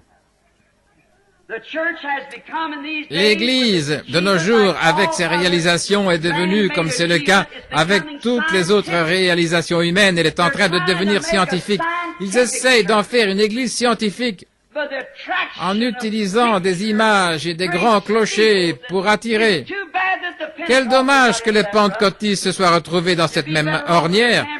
Vous seriez mieux avec un tambourin là au coin de la rue et l'Esprit de Dieu autour de vous. Mais vous cherchez à rivaliser avec les autres parce que vous êtes devenu une dénomination. Voyez-vous, les églises essayent d'être scientifiques. Et souvenez-vous, l'homme, par les réalisations qu'il atteint en faisant avancer la science, il se tue chaque jour. Quand il a inventé la poudre à canon, regardez ce que ça a fait. Quand il a inventé l'automobile, elle a tué plus de monde que la poudre à canon. Et maintenant, il s'est doté d'une bombe à hydrogène. Je me demande ce qu'il va en faire. C'est vrai. Et il en est de même pour l'Église. En essayant de réaliser quelque chose au moyen de la science, d'un échafaudage d'idées d'hommes, cela vous éloigne encore plus de Dieu et vous conduit à la mort, plus qu'au commencement. Ne choisissez pas votre Église de la même manière que vous avez choisi votre femme. Ce que la science a fait pour elle, c'est prodigieux, mais pour ce qui est de l'Église, vaut mieux ne pas vous fier là-dessus. Il a fabriqué des fards, des poudres et toutes ces choses. Choisissez d'après le caractère de sa parole. Comparons maintenant l'épouse naturelle d'aujourd'hui avec la prétendue Église épouse d'aujourd'hui. Comparez ça à une femme qui s'apprête à se marier aujourd'hui. Maintenant, regardez un peu à ce que la science a fait. Tout d'abord, elle se présente avec les cheveux coupés, avec une de ses coupes à la Jacqueline Kennedy, ou quelque chose comme ça. Et savez-vous ce que la Bible dit? La Bible, en fait, donne à l'homme le droit, s'il le veut, de la répudier, de divorcer d'elle, si elle fait ça. C'est une femme déshonorante du fait qu'elle se coupe les cheveux. C'est ce que dit la Bible. Vous ne saviez pas ça, hein? Ah oui, je prêche trop en Californie pour que vous ne sachiez pas, c'est vrai. Ah oui. Ça m'avance à quoi? Elles le font quand même. Vous ne pouvez pas prendre un porc et changer son nom pour faire de lui un agneau. Remarquez. Vous allez me détester après ça, mais vous allez connaître la vérité. Comparons. Là voilà l'épouse des temps modernes qui arrive toute peinturlurée, différente de ce qu'elle est. Si elle se lavait le visage, peut-être qu'il s'enfouirait à toutes jambes. Elle vous ferait une de ses frousses une fois que ce truc-là est enlevé. Il en est de même de l'Église. Avec sa grande façade peinturlurée. Un Max Factor théologique complet. Les deux ont un beau visage, mais faux. Une beauté de fabrication d'homme, mais pas une beauté de Dieu. Pas beaucoup de caractère non plus, dans l'une ou l'autre. Tout comme Satan. Assez pour séduire. Comparez l'épouse des temps modernes avec elle. Elle porte des shorts. Elle se maquille, elle se coupe les cheveux, elle porte des vêtements qui ressemblent à ceux des hommes. Et elle écoute un pasteur qui lui dit que tout va bien. C'est un trompeur. Il souffrira pour ça dans les régions de l'au-delà, c'est vrai. Et elle fait ça pour séduire, pour être différente de ce qu'elle est. C'est ce que fait l'Église. On obtient de grands doctorats en théologie, en philosophie, là. Notre pasteur est ceci et cela et autre chose. Peut-être qu'il ne connaît pas plus Dieu qu'un Hottentot ne peut connaître un cavalier égyptien. C'est vrai. Il a reçu là-bas une expérience théologique de séminaire. Et ce qu'il connaît de Dieu, c'est moins que rien. Les églises modernes avec leurs phares théologiques, chez elles, toutes les femmes ont rasé leur gloire à cause d'un Ricky quelconque et de leur pasteur, elles ressemblent à une vraie Jézabel, où je ne m'y connais pas. Les cheveux coupés, des shorts, du phare, toutes sortes de choses, au goût de la théologie. Voilà où on est l'église, c'est vrai. Mais son caractère spirituel est loin de correspondre à celui de la femme d'intérieur que Jésus-Christ vient chercher. Si un chrétien épouse une femme comme ça, ça montre qu'il est déchu de la grâce. le goût qu'il a pour Dieu et le goût qu'il a pour un foyer par rapport à ce qu'un foyer devrait être, il est loin de ça quand il choisit ce genre de femme. Non, monsieur, un chrétien ne la trouverait pas à son goût. Son caractère spirituel est au niveau le plus bas. Elle est morte par sa beauté dénominationnelle et sa convoitise du monde. C'est là où se trouve l'Église aujourd'hui. Elle a vendu à Satan le caractère que lui donnait la parole pour le remplacer par une religion scientifique de fabrication humaine. Alors qu'elle était en droit en tant qu'Église de Dieu de s'en tenir à la parole de Dieu et d'avoir le Saint-Esprit à l'œuvre chez elle, soudant le corps ensemble au moyen de la parole et de l'amour de Dieu. Au lieu de ça, elle a vendu son droit d'aînesse comme Ésaü et elle a choisi une dénomination qui la laissait tout faire. Oui, c'est vrai. Pour être populaire, comme l'avait fait sa mère à Nicée, Rome, la parole de Dieu. Et dire que cela a pénétré dans nos sphères pentecôtistes, quel dommage, mais c'est le cas. Remarquez une minute. Une religieuse dans une église catholique, cette femme, pour devenir religieuse, prendre ce dernier voile, il faut absolument qu'elle se livre entièrement à cette église. Corps, âme et esprit. Elle est propriété de cette église. Elle n'a plus sa pensée à elle. Elle ne peut plus. Une fois qu'elle a pris ce dernier vœu. Plus de pensée à elle, plus aucune volonté propre. Vous voyez que c'est Satan-là qui se sert d'elle comme imitation de ce qui est véritable. La véritable Église de Christ, l'épouse, s'est livrée si entièrement à lui et à sa parole promise que la pensée même qui est en Christ est en vous. Quelle différence! Et nous voyons aujourd'hui que l'Église moderne, c'est une Église du monde moderne. L'Église du monde moderne et l'Église spirituelle aussi, toutes les deux sont fécondées pour donner naissance à des fils. L'un d'eux, ce sera par une naissance dénominationnelle un de ces jours, au Conseil mondial des Églises, ce qui donnera au monde l'Antichrist par le moyen de la dénomination. C'est l'exacte vérité. Peut-être que je ne vivrai pas assez longtemps pour voir ça, je crois que oui. Mais vous les jeunes, rappelez-vous que vous m'avez entendu dire cela. Ça va finir par arriver. Et ça, c'est la marque de la bête. Quand elle formera ce Conseil mondial des Églises, et elle donnera naissance à son fils l'Antéchrist. L'autre est fécondé par la parole de Dieu et enfantera le corps terminé de Jésus-Christ qui est l'épouse. Le corps de Christ n'est pas encore achevé. Combien savent cela? L'homme et la femme sont un. Et Christ est un corps, la parole. L'épouse devra être le reste de ce corps.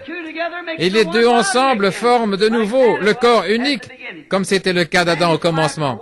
L'homme et la femme sont un. Maintenant, elle, la véritable épouse, s'est livrée si entièrement à lui qu'elle n'utilise pas sa propre pensée. Sa pensée à lui, bien sûr, c'est sa volonté, et sa volonté, c'est sa parole. Maintenant, regardez la prétendue épouse choisie par l'homme et comparez l'épouse spirituelle avec l'épouse naturelle d'aujourd'hui. Une Jézabel contemporaine, ensorcelée par Akab, les beautés de Max Factor et tout, regardez l'Église, elle est pareille. Mais c'est une prostituée à l'égard de la parole du Dieu vivant. Avec de grandes dénominations, de grands bâtiments, des grosses sommes d'argent, des gros salaires, elle s'est livrée entièrement. Des hommes qui se tiennent à la chair, qui approuvent ces choses et qui ferment les yeux. Oh là là, c'est de la tromperie, de la séduction, c'est tout. Véritablement, un âge de l'Église de Laodicée aveugle, exactement comme la Bible le dit. Vous dites, je suis riche, je suis assise comme une reine, je n'ai besoin de rien. Et tu ne sais pas que tu es pauvre, misérable, aveugle, malheureuse, nue, et tu ne le sais pas. Si ce n'est pas là, ainsi dit le Seigneur d'Apocalypse 3, je ne l'ai pas encore lu. C'est ce qu'elle est, et elle ne le sait pas. Pensez-y. Si vous disiez à un homme ou à une femme dans la rue, s'ils étaient complètement nus, et que vous leur signalez qu'ils étaient nus, et qu'ils vous disent, occupe-toi de tes affaires, eh bien, vous verrez qu'il y a une déficience mentale quelque part, ils ont l'esprit dérangé. De même, on peut lire la parole de Dieu, où il est dit comment les gens devraient agir, où il est parlé du baptême du Saint-Esprit que nous avons aujourd'hui. Et malgré ça, les gens vous regardent comme si vous étiez fous.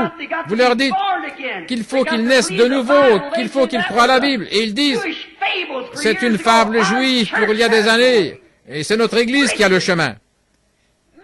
Malheureux, misérables, aveugles, nus, et ils ne le savent même pas. Et la Bible dit que c'est dans cet état-là qu'ils se retrouvent.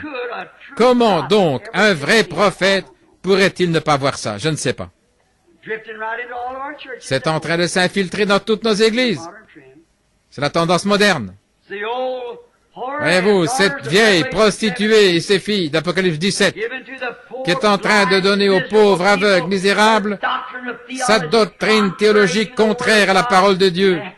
Et on l'a trouvé chez elle, les âmes des esclaves et des hommes et des femmes de partout. Au lieu d'attirer les gens, Christ confirme sa parole. Et c'est ça qui attire les gens. Il n'attire pas les gens des églises où on est attiré par les grandes dénominations, les grandes activités, les extravagances et tout. Mais c'est la parole de Dieu qui attire l'épouse. Remarquez.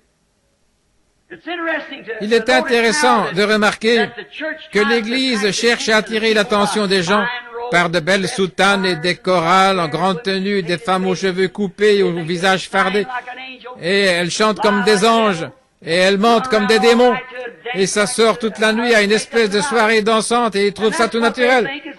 Et voilà, elles pensent que tout va bien, et que c'est ça la beauté, voyez-vous. Mais tout ça c'est faux, c'est fabriqué, ce n'est pas la parole de Dieu. Alors que la véritable épouse attire l'attention de Dieu en gardant sa parole. Maintenant, remarquez. Remarquons Christ. Vous dites, eh bien, attendez une minute. La beauté dont vous parlez, qu'est-ce que c'est? La Bible dit, dans Ésaïe 53:2, que Jésus, quand il est venu, il n'avait aucune beauté. Son aspect n'avait rien pour nous plaire.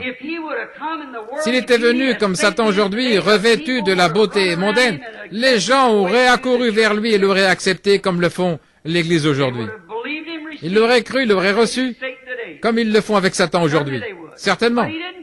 Mais il n'est pas venu avec ce genre de beauté. Mais il vient toujours dans la beauté du caractère. Christ n'était pas un bel homme grand, fort, costaud. Dieu ne choisit pas ce genre-là. Je me rappelle qu'une fois un prophète est allé choisir un roi, faire du fils d'Ésaïe un roi, pour qu'il prenne la place d'un autre roi, Saül. Donc, Isaïe a fait venir devant lui ce beau grand garçon, la couronne ira bien sur sa tête, le prophète s'est avancé pour verser l'huile, et il lui dit, Dieu l'a rejeté.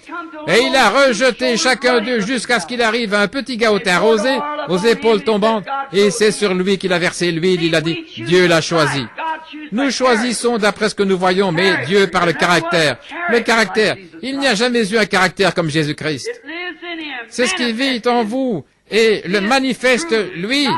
Nous voyons que c'est vrai, ce n'est pas une beauté mondaine dont il serait revêtu pour attirer son épouse. C'est son caractère à lui, le caractère de l'Église. Voilà ce que Jésus recherche. Non pas les grands bâtiments, dénominations, et le nombre de membres qu'on peut trouver. Il a promis de nous rencontrer là 2 ou 3 sont assemblés, c'est vrai. C'est là-dessus que le vrai croyant fonde ses espérances sur la parole de Dieu qui est confirmée comme étant la vérité. Ils choisissent d'après sa parole, non pas d'après un groupe qui aime le monde. Non, ils détestent ça. Ce n'est pas étonnant qu'elle soit divorcée de lui, parce qu'elle n'a pas saisi sa révélation. Il ne s'intéresse pas à elle, à sa manière d'agir et de faire, et la quantité des choses mondaines. Ce qu'il cherche, c'est le caractère de Christ.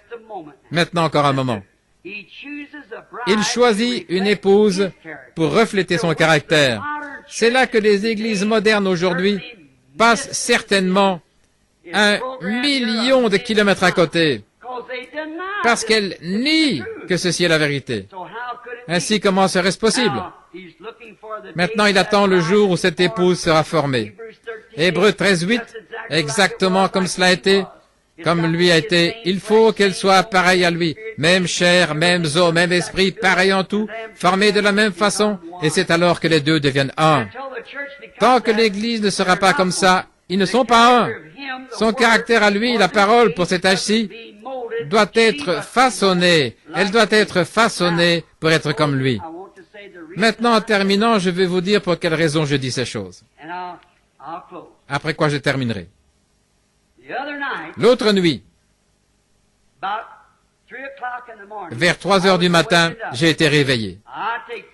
Je demande à n'importe lequel d'entre vous de répondre à ceci. Vous ai-je déjà dit quelque chose au nom du Seigneur qui n'était pas vrai? Ça a toujours été vrai. Ainsi que Dieu m'aide. Dieu sait que c'est la vérité. Sur les milliers de choses qui ont été dites, il n'y a personne au monde, nulle part, qui puisse dire qu'il est manqué d'accomplir une seule parole. Ça s'est toujours accompli parfaitement. Même quand j'étais à Phoenix l'autre jour, il y a environ 1 an, et que je vous ai parlé de ce message sur « Messieurs, quelle heure est-il ?» Et je vous ai dit qu'il y avait une rencontre là avec 7 anges et que ce serait l'ouverture de ces sceaux et ce qu'il en serait. Et là, le magazine Life a publié l'article là-dessus. Cette grande flamme qui s'est levée dans les airs à une altitude de 30 miles et mesurant 27 miles de large. Il disait qu'il n'arrivait pas à voir d'humidité là. Et il y a des hommes qui étaient sur place avec moi quand c'est arrivé exactement, comme cela avait été dit. Il m'a annoncé les choses qui allaient s'accomplir, et c'est arrivé exactement comme ça. Chacun des sceaux, comme ils ont été ouverts, ils ont fait connaître les mystères qui avaient été tenus cachés tout au long des âges, des réformateurs et tout. Et là, au sommet de la colline, quelques hommes, 3 ou 4 là, étaient présents. Oui, pendant que je montais la colline, le Saint-Esprit a dit, ramasse cette pierre. Nous étions à la chasse. Il a dit, lance-la en l'air et dit, ainsi dit le Seigneur. Je l'ai fait. Et de là est descendu un petit vent en forme d'entonnoir. Il a dit, dans 24 heures, tu verras la main de Dieu.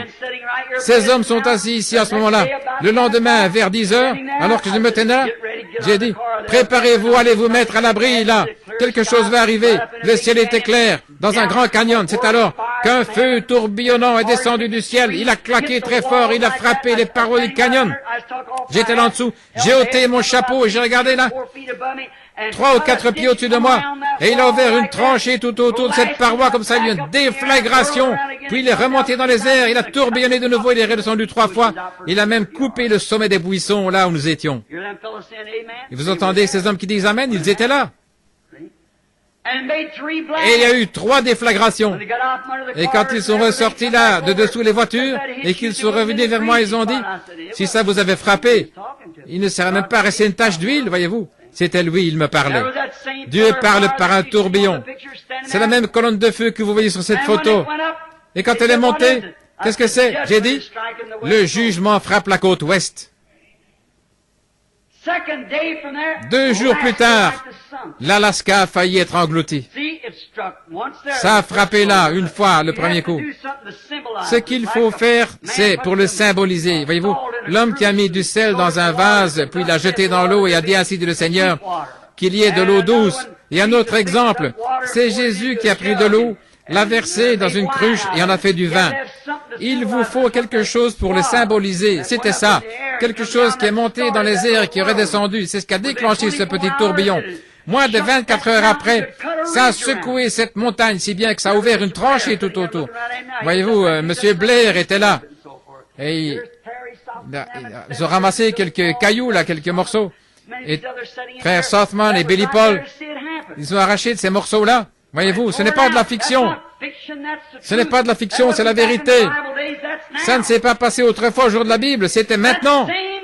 Le même Dieu qui m'a toujours montré ces choses, lesquelles se sont accomplies parfaitement à la lettre. Elles n'ont jamais failli, pas une seule fois. C'est de lui maintenant dont je me vante. Il y a quelques semaines, j'ai eu une vision. Je me tenais sur un lieu élevé et j'allais avoir une vision préalable de l'Église.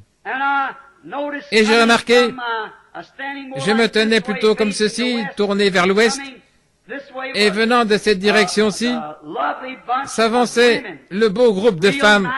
Elles étaient très bien mises, des longs cheveux, bien arrangés derrière. Elles avaient des manches et des jupes longues, et elles marchaient toutes sur un air de marche, comme « En avant, soldats chrétiens, marchons au combat, avec la croix de Jésus qui ouvre la marche. » Et pendant qu'elles défilaient, je me tenais debout et il y avait quelque chose là, un esprit, c'était Dieu qui a dit « voilà l'épouse. Et j'ai regardé, et mon cœur était heureux. Elle s'en est allée dans cette direction-là, elle a passé derrière moi.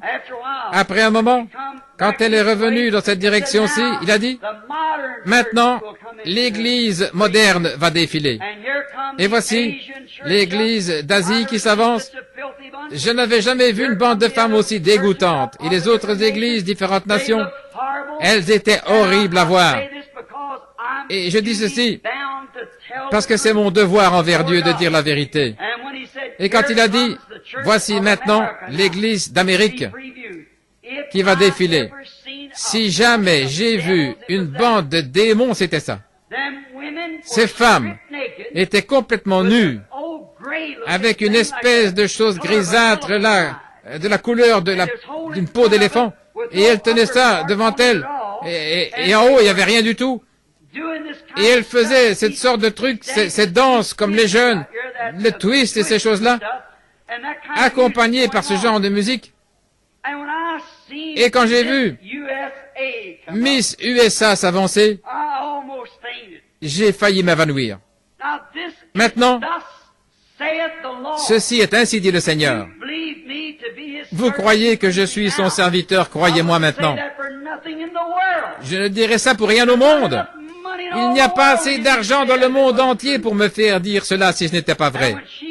Et quand elle a passé, c'était la chose la plus dégoûtante que j'ai jamais vue. J'ai pensé, oh Dieu, aussi dur que les prédicateurs et nous les frères, nous avons travaillé pour te fournir une épouse et nous n'avons pas pu faire mieux que ça. Elle se trémoussait tout en tenant ceci devant elle, une espèce de jupe de danseuse hawaïenne.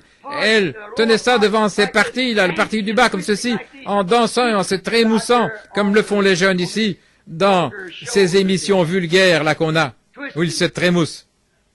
C'était Miss Christianisme d'Amérique. Que Dieu m'aide. Avec l'aide de Dieu. Voilà de quoi ça a l'air devant sa face. J'aurais pu m'évanouir. Je me suis dit, après tous les efforts, toutes les prédications, toutes les tentatives, toutes sans exception, et elles avaient les cheveux coupés, elles se trémoussaient et agissaient comme ça, tout en tenant ceci devant elles. Elles se sont approchées de l'endroit où je me tenais en compagnie de cet être surnaturel. Je ne le voyais pas, et je l'entendais me parler, il était tout près de moi. Mais quand elles se sont tournées dans cette direction, là, en tenant ceci et en se trémoussant, et en riant comme des folles, là, et je me tenais là, en sa présence, comme son serviteur, avec tout ce que j'ai fourni comme effort, oh, de mon mieux, j'ai pensé, oh Dieu, ça m'a avancé à quoi?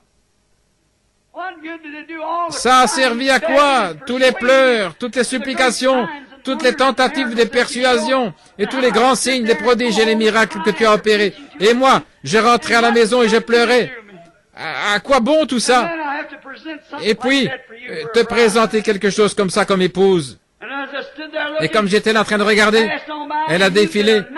Vous pouvez imaginer son dos sans rien sur elle, alors qu'elle tenait ceci devant elle, et qu'elle passait en se dandinant comme ça, au son du twist, en projetant ses membres comme ça. Comme c'était vulgaire, comme elle faisait en agissant son corps comme ça.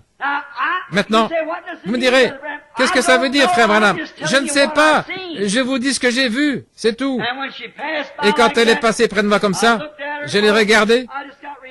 Oh, je me suis senti vraiment mal. Je me suis détourné. J'ai pensé, oh Dieu, alors je suis condamné. Ce n'est plus la peine pour moi d'essayer maintenant. Je ferai aussi bien démissionner. Madame Carl Williams, si vous êtes assise ici, ce songe dont elle m'a parlé, votre songe, voilà, c'est ça. Le volant m'est ôté de mes mains.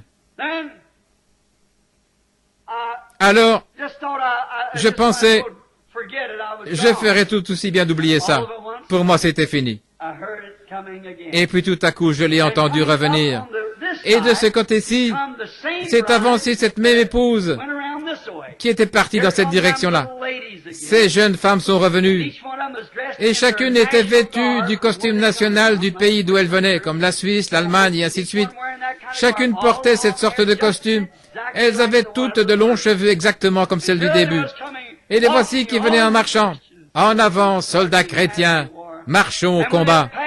Et quand elles ont passé devant la tribune où nous étions, en même temps elles ont tourné les yeux dans notre direction, puis elles ont tourné la tête et ont continué à marcher jusqu'à ce moment-là. Et elles ont commencé à s'élever dans le ciel.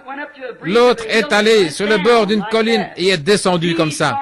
Celles-ci ont commencé à s'élever dans le ciel, et pendant qu'elles marchaient, j'ai remarqué 2 ou 3 jeunes filles à l'arrière. Il m'a semblé qu'elles étaient d'un pays étranger, peut-être de la Suède, de la Suisse ou ailleurs. Elles ont commencé à regarder autour d'elles et j'ai dit, « Ne faites pas ça, ne rompez pas le pas !» Alors que je criais comme ça dans la vision, je suis revenu à moi-même, j'étais debout là, la main tendue, je me suis dit, eh bien, je pensais, eh bien, c'est la raison pour laquelle j'ai dit ce que j'ai dit ce soir. Je vais vous poser une question. Est-il plus tard que nous le pensons? Se pourrait-il qu'elle soit déjà appelée et choisie? Scellée? Et il n'y en aura pas une de plus. Serait-ce possible? Ah oui. Ah oui. Vous vous rappelez ce que j'ai dit l'autre jour au petit déjeuner? Dans la reproduction des pollens mâles et femelles, il y a 1 million de germes qui sortent et 1 million d'ovules qui sortent. Par contre, il n'y a qu'un seul d'entre eux qui vivra et pourtant ils sont tous pareils, 1 sur 1 million. Chacun d'eux, c'est le même ovule. Et c'est la même sorte de germe. Un seul d'entre eux vit, les autres meurent. Personne ne sait lequel de ces ovules est mûr, ce qu'il en est. C'est Dieu qui doit décider de ça, si ce sera un garçon ou une fille, une blonde ou brunette ou quoi que ce soit. C'est Dieu qui en décide. Ce n'est pas le premier qui arrive, mais le premier que Dieu a choisi. Peut-être qu'il y en a un qui arrive et un autre. Si vous avez déjà eu l'occasion d'observer, j'ai regardé ça dans les éprouvettes. C'est Dieu qui doit décider ça. Ils sont tous pareils. Mais c'est par élection. La naissance naturelle, c'est par élection. Dieu en choisit un sur 1 million. Quand Israël a quitté l'Égypte pour se diriger vers le pays promis, ils étaient approximativement 2 millions. Tous étaient sous le même agneau de sacrifice. Sinon, ils n'auraient pas vécu. Tous ont écouté Moïse, le prophète. Tous ont reçu le baptême dans la mer Rouge. Tous ont dansé, les femmes ont dansé avec Myriam, là, le long du rivage, au bord de la mer, quand Dieu a détruit l'ennemi. Tous étaient là avec Moïse, ils l'ont entendu chanter dans l'esprit. Tous ont mangé la manne dans le désert, qui était tombée du ciel. De la nouvelle manne chaque soir, ce qui est un type de message. Tous en ont mangé. Mais sur les 2 millions, combien y sont parvenus? 2. 1 sur 1 million. Il y a environ 500 millions de chrétiens dans le monde ce soir, en comptant les catholiques et tous. 500 millions de soi-disant croyants dans le monde. Si l'enlèvement avait lieu ce soir, ça voudrait dire, si c'était vraiment dans la proportion d'1 sur million, je ne dis pas que c'est le cas, mais si c'était le cas, alors, dans les prochaines 24 heures, 500 personnes auraient disparu. Vous n'entendriez même pas parler, voyez-vous, il y en a autant qui disparaissent sans qu'on les retrouve. Alors, ça pourrait nous arriver, les amis, comme c'est arrivé quand Jean-Baptiste est venu. Même les disciples ont dit, pourquoi les Écritures disent-elles, pourquoi les apôtres ou les prophètes disent-ils, pourquoi est-il dit qu'Élie doit venir premièrement et rétablir toutes choses? Il a dit, je vous le dis, Élie est déjà venu. Et vous ne le saviez pas. Un de ces jours, il se peut que nous soyons laissés en arrière. Qu'en est-il de l'enlèvement qui devait précéder la tribulation? Il a déjà eu lieu et vous ne l'avez pas su. Tout le corps scellé et il ne reste plus qu'à regarder, à le garder dans la cadence. Je ne dis pas que c'est comme ça, mais j'espère que ce n'est pas ça, mais mes amis. Si ce soir, nous ressentons dans notre cœur que nous devrions mettre notre vie en ordre par rapport aux choses que nous avons faites, laissez-moi vous donner un conseil en tant que votre frère dans le ministère. Je vais dire ceci pour la première fois de la chair. De toute façon, ce soir, j'en ai dit plus là-dessus que je ne l'ai fait devant n'importe quel public. Parce que j'ai eu une grande liberté au cours de ces réunions. Si vous croyez que je suis le prophète de Dieu, écoutez ce que je vous ai dit. Si vous avez le plus petit sentiment dans votre cœur, allez vers Dieu maintenant même. Faites-le. Vous, les hommes, arrêtez un instant. Regardez vos credos que vous servez. Regardez dans vos églises. Est-ce que ça correspond bien à la parole de Dieu? Avez-vous rempli toutes les qualifications? Vous dites, je suis un homme bon. Nicodème aussi l'était, et tous les autres, c'était des gens bien. Voyez-vous, ça n'a aucun rapport. Et vous les femmes, je voudrais que vous regardiez dans le miroir. Et que vous regardiez ce que Dieu exige de la femme. Et voyez, dans le miroir de Dieu, non pas le miroir de l'Église, mais dans le miroir de Dieu. Et voyez, si, dans votre vie, vous avez les qualités requises pour être l'épouse spirituelle de Jésus-Christ. Vous, les ministres, pensez aussi. Est-ce que vous rognez sur quelque chose ici pour ménager la susceptibilité des gens? Feriez-vous ceci voyez-vous, s'il vous mettez à la porte de l'Église, si vous avez de tels sentiments, mon cher frère, permettez-moi de vous avertir au nom de Jésus-Christ, fouillez loin de ça maintenant. Et madame, si vous n'êtes pas à la hauteur d'être une chrétienne, non pas une chrétienne de nom, mais dans votre cœur, et que votre vie soit le reflet exact de ce qui est exigé ici dans le certificat de mariage de Dieu, et vous, membres d'église, si votre église n'est pas comme ça, et qu'elle n'est pas à la hauteur de ce que Dieu exige dans sa parole, sortez-en et entrez en Christ. C'est un avertissement solennel. Nous ne savons pas quand. Et vous ne savez pas à quel moment, un jour, cette ville va se retrouver au fond de cet océan. Ô Capernaum, a dit Jésus, toi qui t'es élevé jusqu'au ciel, tu seras abaissé jusqu'au séjour des morts. Car si les miracles avaient été faits dans Sodome et Gomorrhe, elles subsisteraient encore aujourd'hui. Et Sodome et Gomorrhe sont au fond de la mer morte, et Capernaum au fond de la mer. Toi, la cité qui prétend être la ville des anges, toi qui t'es élevé jusqu'au ciel et qui a propagé toutes les saletés et les obscénités de la mode et autres, au point même que les pays étrangers viennent ici chercher cette obscénité et l'envoyer ailleurs. Toi, avec tes belles églises et tes beaux clochers et ta façon de te conduire, souviens-toi un jour, tu seras au fond de cette mer. Maintenant même, ton sol est criblé d'alvéoles comme un grand nid d'abeilles. La colère de Dieu gronde juste en dessous. Pendant combien de temps va-t-il encore maintenir ce banc de sable suspendu là, alors que l'océan a une profondeur d'1 mile, va se glisser à l'intérieur, là, jusqu'à Salton Sea. Ce sera pire que dans les derniers jours de Pompéi. Repentez-vous, Los Angeles. Repentez-vous, les autres. Et tournez-vous vers Dieu.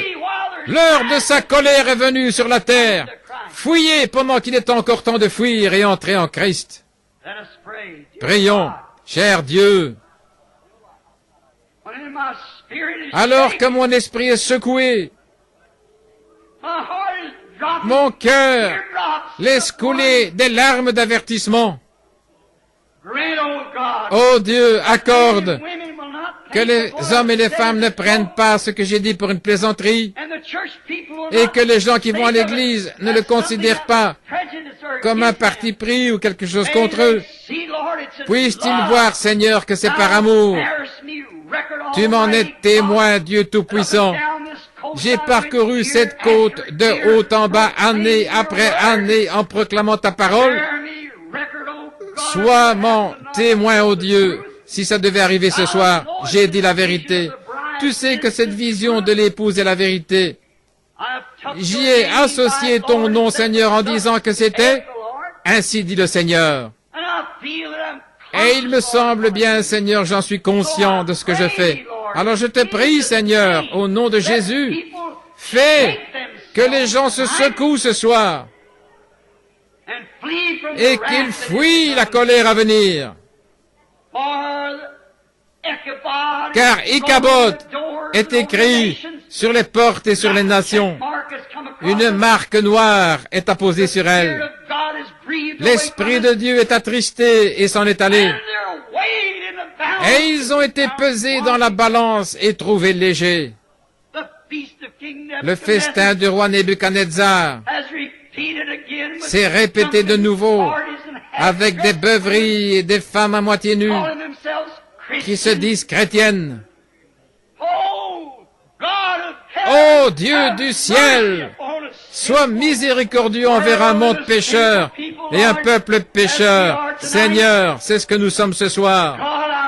Ô Dieu, j'essaie de me tenir dans la brèche et j'implore ta miséricorde divine afin que tu parles à cette foule ce soir, que tu appelles ton épouse à se mettre au garde à vous, Seigneur.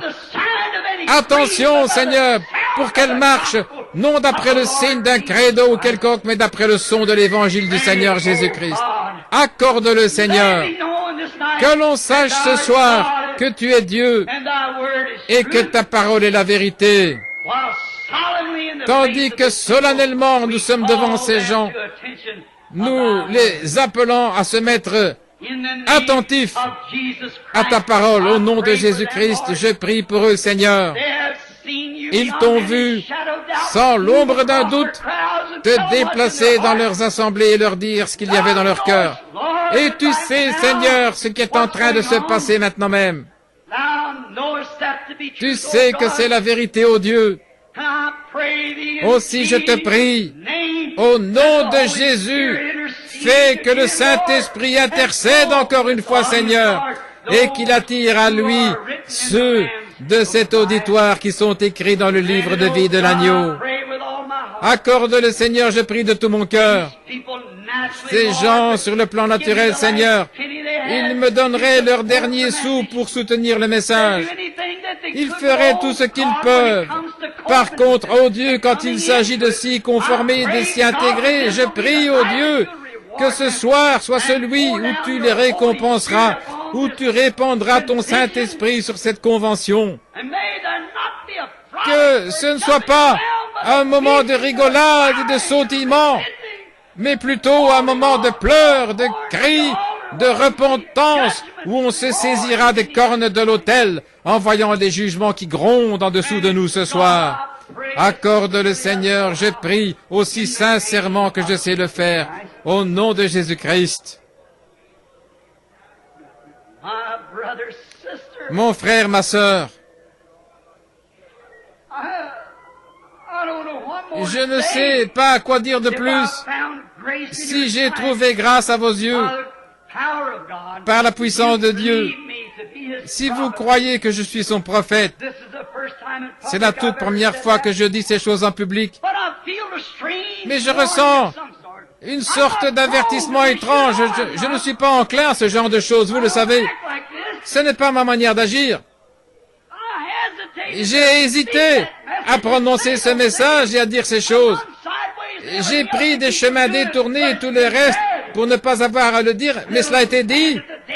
Et cela subsistera au jour du jugement, comme témoignage que j'ai dit la vérité. C'est ainsi dit le Seigneur. Oh, vous, la Pentecôte, courez pour votre vie. Fouillez vers les cornes de l'autel et criez à Dieu avant qu'il ne soit trop tard. Car l'heure vient où vous aurez beau crier et ça ne servira à rien. Car Ésaü a cherché à trouver un lieu de son droit d'aînesse et n'a pas pu le trouver. Je vous remets entre ses mains, ô Californie, ô Convention des hommes d'affaires du plein évangile, vous que j'aime, vous que j'ai quitté et à qui je me suis attaché de tout mon cœur. Je vous remets entre les mains de Jésus-Christ ce soir. Fouillez vers lui. Ne laissez jamais le diable vous refroidir par rapport à ceci. Tenez-vous-y ferme jusqu'à ce que chacun de vous ait été rempli du Saint-Esprit et qu'ainsi vous veniez à cette parole et que vous les femmes, vous mettiez votre vie en ordre et que vous les hommes, vous mettiez votre vie en ordre. Si vous dites que vous avez le Saint-Esprit mais que vous refusez de vous conformer à la parole, c'est qu'un autre esprit est en vous. L'Esprit de Dieu se tient à sa parole. La parole messianique, la parole ointe. L'épouse doit être une messiette. La parole ointe. Levons-nous au nom du Seigneur Jésus-Christ. Si vous n'entendez plus jamais ma voix, mais Dieu voulant, dans quelques heures, je vais partir pour l'Afrique. Je ne reviendrai peut-être pas, je ne sais pas. Mais je vous le dis de tout mon cœur. Je vous ai dit la vérité. Je n'ai mis aucune réserve à vous annoncer tout ce que Dieu m'a dit de dire. Et je l'ai dit au nom du Seigneur. C'est un moment solennel, je ne sais pas comment l'exprimer. 3 ou 4 fois, j'ai essayé de quitter la chair, mais je n'y arrive pas. C'est une heure solennelle. Ne l'oubliez jamais. Il se pourrait que ce soit le moment où Dieu peut-être est en train de lancer son dernier appel. Je ne sais pas, un jour il lancera son dernier appel. Quand, je ne sais pas. Mais je vous le dis, d'après cette vision, on dirait que cette épouse est pratiquement achevée. Regardez les églises dénominationnelles qui cherchent à entrer.